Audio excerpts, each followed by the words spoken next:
Eh bien salut à toi, bienvenue sur cette toute nouvelle vidéo. Aujourd'hui on se retrouve pour corriger un petit exercice de série faisable en première année de prépa. Il est tombé à Mines Télécom, donc c'est un petit exercice classique de série. C'est parti. Ok, donc je vous ai mis l'énoncé sur l'écran.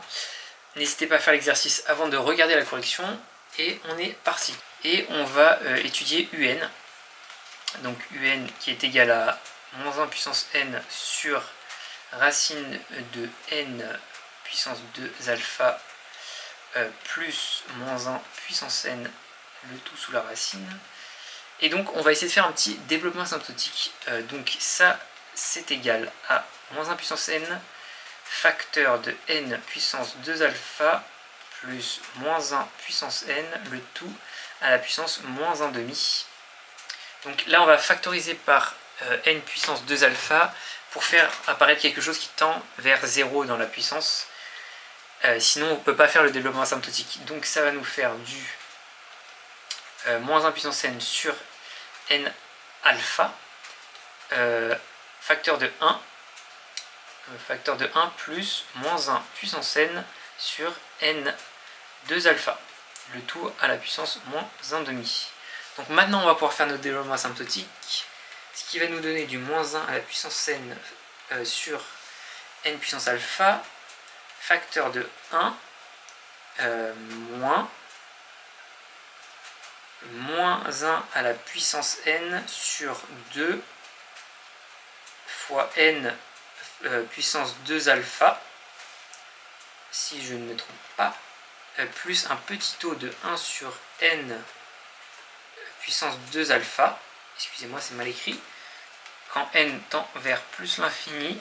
Et donc là, en développant, on va obtenir du moins 1 à la puissance n sur n alpha moins 1 sur 2n puissance 3 alpha plus un petit taux de 1 sur n puissance 3 alpha quand n tend vers plus l'infini.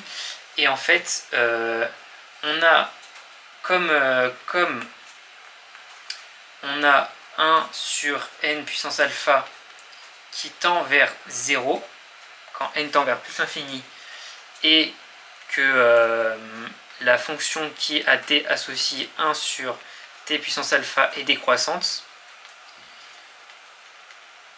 On en déduit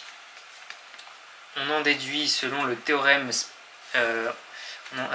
excusez-moi, je me précise un peu, selon le théorème, j'ai oublié de mettre le théorème des séries alternées,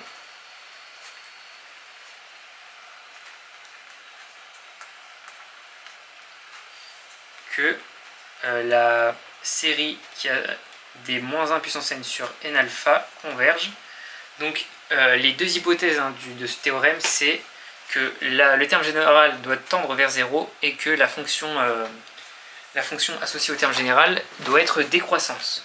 Donc on a la convergence de ça, et maintenant en fait on va regarder la convergence de l'autre. Et en fait la série des 1 sur 2n puissance 3 alpha, elle converge, et la série des petits taux de 1 sur n 3, bon en vrai ça on ne sait pas vraiment. Donc cette série là elle converge si et seulement si 3 alpha est supérieur à 1, donc ça c'est une série de Riemann en fait, et donc si et seulement si alpha est supérieur à 1 tiers. Et donc là on a notre condition sur alpha pour que la série converge. Donc on en déduit, donc on conclut que la série des UN converge si et seulement si alpha est strictement supérieur à 3. Sinon ça diverge. Et donc sinon on a UN qui diverge. Voilà, puisque si alpha est inférieur à 1 sur 3, inférieur ou égal, ça diverge, excusez-moi, ça diverge. Et donc ça c'est par le fait que ça soit une série de Riemann. Et donc on a la divergence de tout ça en fait. S'il y a un terme qui diverge, tout diverge. Si vous avez les moindres questions et si vous y avez des choses qui n'étaient pas très claires, n'hésitez pas à me le dire dans les commentaires, j'y répondrai avec grand plaisir. Passez une excellente journée, c'était Edgenius. N'hésitez pas à vous abonner, à lâcher un like. Ciao.